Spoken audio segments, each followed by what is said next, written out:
आज जो है जनता को संबोधित किया, क्या कहना चाहिए? देखिए, इतने घंटों के बाद भी और जब मेरा एडमिनिस्ट्रेशन और तमाम जो सहयोग मिलना चाहिए था, जो जमीन पर आपसे बेहतर कौन जानेगा कि सरकार जब जनता में हार गई तो प्रशासन को आगे कर रही है, जबकि उन्हें अपनी उपलब्धियां बतानी चाहिए कि जब दिल्ली और लखनऊ की सरकारों ने क्या किया है।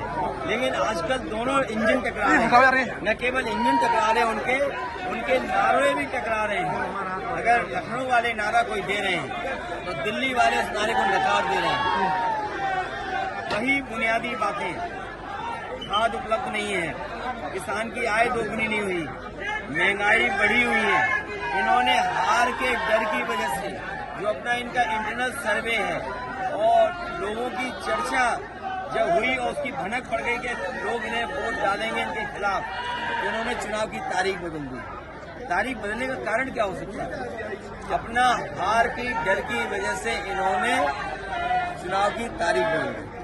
मिर्जापुर में सर आप मटन युद्ध का जो अभी मंच से जाए जिसमें देखिए, वैसे तमाम युद्ध हमने देखे और सुने हैं, लेकिन ये तो अजीब और गरीब मटन युद्ध देखा है यहाँ। केशव मौर्य अभी और उसमें तो ये लगता है ये लूट का बंटवारे का झगड़ा था।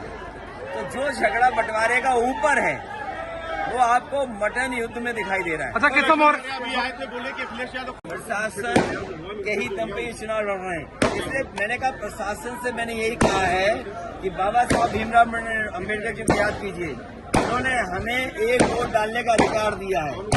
आपकी जिम्मेदारी है ज्यादा वोट पड़वाना, लोग सुरक्षित होकर के वोट डालने जाएं। आपका काम नहीं कि वोट रोकना। ऐसे अधिकारी लोगों के लिए वो डीजीपी ने क्या कहा था अभी, जो पूर्व डीजीपी जो पहले डीजीपी बने थे, कि जो सरकार के इशारे पे गलत काम करते हैं, समय आता है उनके साथ कोई खड़ा नहीं होता है। जो सरकार फेक इनकाउंटर करती हो, अपनी कुर्सी बचाने के लिए इनकाउंटर कराते हो, लोगों में दहशत फैलाने के लिए इनकाउंटर कराते हो, सोचिए उनके ही डीजीपी ने क्या कहा कि समय आएगा तब आपके साथ कोई खड़ा दिखाई नहीं देगा। अंदर अंदर ये भी अधिकारी जानते हैं कि समय जब खराब आएगा तो इनके साथ कोई खड़ा नहीं होगा। यूपी के सीएम बदलने वाले हैं फिर से एक बार। महाराष्ट्र चुनाव के बाद उत्तर प्रदेश में बदलाव होने जा रहा है। सच्चाई तो यही है, इसीलिए आपने देखा होगा मुख्यमंत्री जी कितनी बार आपके बीच आए? 3 बार। और डिप्टी सीएम, मंत्री, विधायक, सांसद, न जाने कौन कौन आ रहे हैं। वो इसी घबराहट में हैं कि अगर परिणाम अच्छा नहीं हुआ बाई इलेक्शन का, तो जिस तरीके से परिवर्तन बीजेपी करती है उसी तरह परिवर्तन यहाँ हो जाएगा। उत्तर का घपला लग रहा है क्या कि 9 सीटों पर घपला कर सकती है बीजेपी?